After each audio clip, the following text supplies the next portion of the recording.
Last episode, we talked about Krogan biology and culture, and how these factors led to their violent and brutish behavior.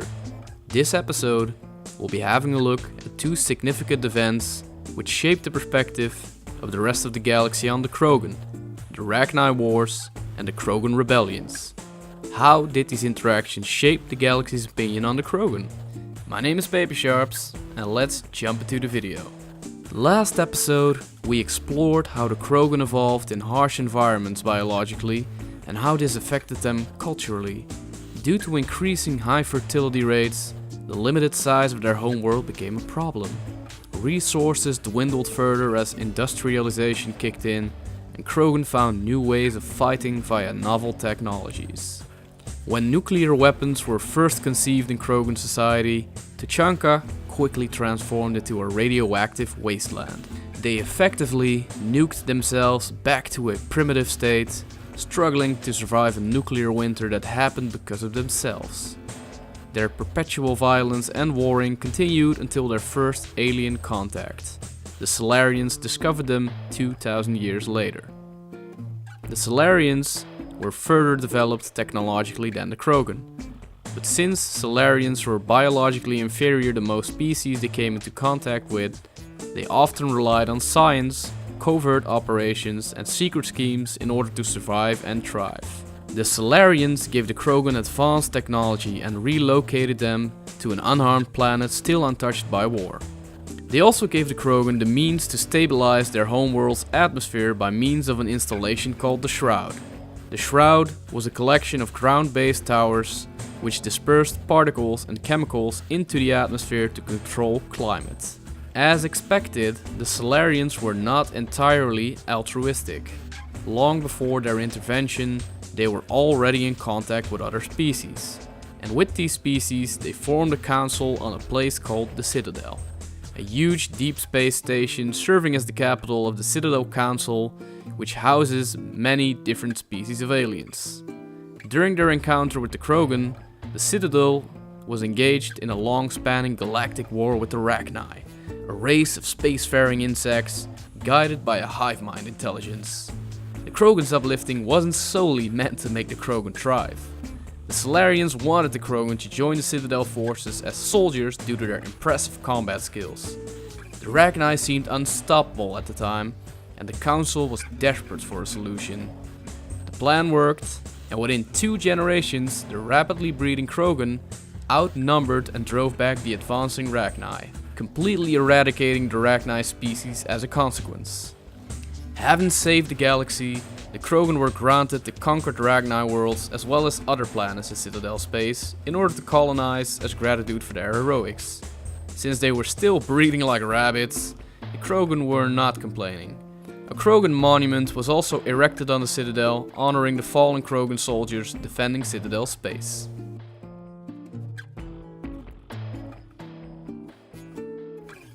All seemed well for the Krogan and the galaxy. The galaxy was rid of a threat attacking their planets, while the Krogan gained fame and new planets to expand their ever-increasing population. Being able to settle across the galaxy, the Krogan could expand rapidly now. Not being tied to the harsh environment of their homeworld meant that their population increased even faster. Running out of resources and room once more, the Krogan spread out to claim other worlds by force. Worlds which were already colonized by other races. The expansion was always sold as necessary and as something that would end, but at a certain point planets were still being settled by Krogans.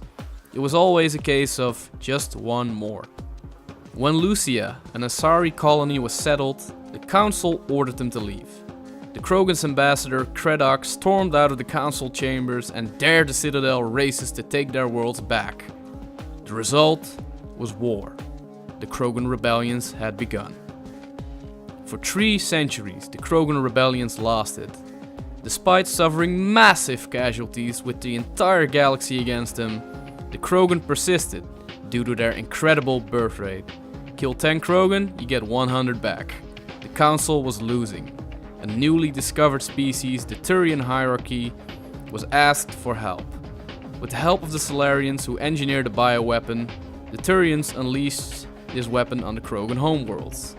The genophage was a bioweapon engineered to cause near total infant mortality in the Krogan species, with only 1 in every 1,000 birds producing live offspring. As expected, the tides turned and the Krogan were forced to accept terms of surrender.